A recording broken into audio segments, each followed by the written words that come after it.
Well, to talk more about media coverage of the crisis in Syria, I'm joined by Russ Baker, investigative journalist for WhoWhatWhy.com and author of the book Family of Secrets. There it is on your screen. Welcome, Russ. So would you call U.S. media coverage of what's going on there in Syria biased? I'd call it a travesty. It's even worse, I think, than the coverage of Libya, if that's possible. And why do you say that? Well, you know, at WhoWhatWhy.com, we've been studying these things very, very closely, and we find a complete absence of journalistic due diligence. Essentially, just to give you an example, I'm looking at a piece from the New York Times from today, and they quote extensively from an opposition group talking about how many people have been killed, atrocities, a military massacre of 15 detainees, et cetera, et cetera, et cetera. And then at the end it says these accounts could not be independently verified. And in that you have to ask the question, well, what is that worth? Certainly if the Syrian government makes a claim, I think those are treated with real skepticism. And really it all ought to be treated with skepticism. Also, I would apply a bit of logic to it and ask why the Syrian government would be doing the kinds of things they're saying they're doing, which really only serve to alienate the people on a large scale. That's what they said about Gaddafi, you'll remember, where they claimed that he was giving his troops Viagra and encouraging them to commit mass rape. Media put that out, and of course that turned out to be completely untrue. And Russ, I do want to point out right now we have a new development. That resolution condemning Syria was just passed. This was expected. We all knew that pretty much everyone was on board with this.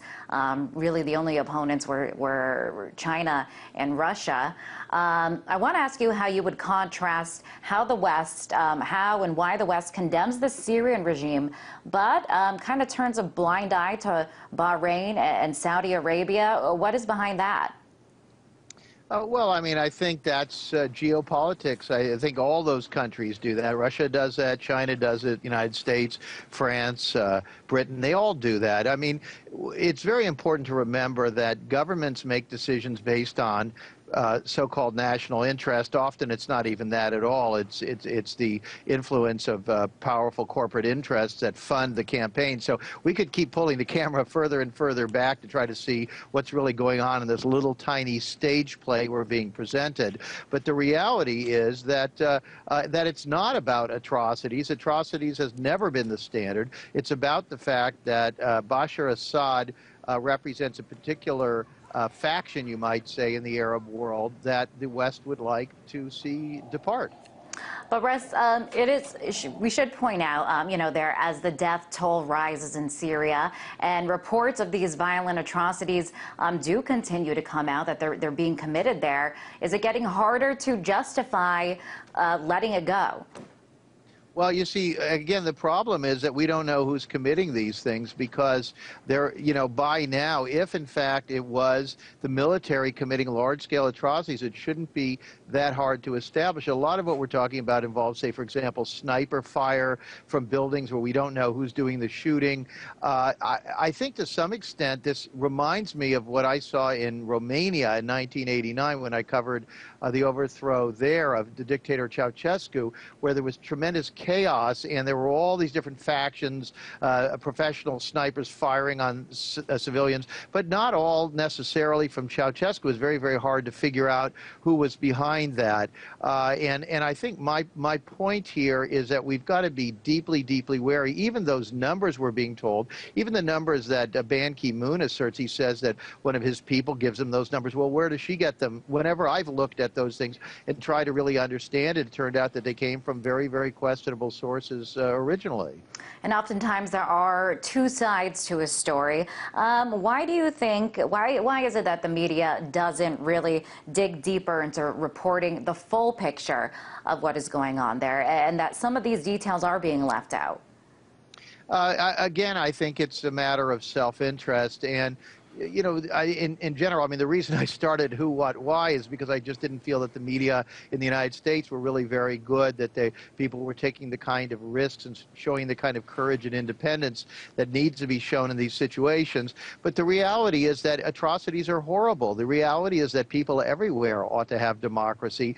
I'm the biggest advocate of the Syrian people having whatever kind of government they want to have. The concern here is, are we getting accurate information, or is this whole thing being played? I mean, Assad and his government have been there for a long time. They've been brutal for a long time. As you mentioned, the Saudis, the Bahrainis, and other governments have been brutal for a long time. China certainly commits atrocities on a daily basis in Tibet, and we don't see the West doing anything about that. So I really do think there's a double standard, and that's the way the press ought to play it.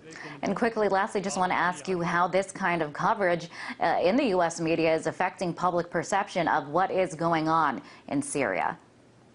Well, you know, ordinary people, we're very busy. We don't have time.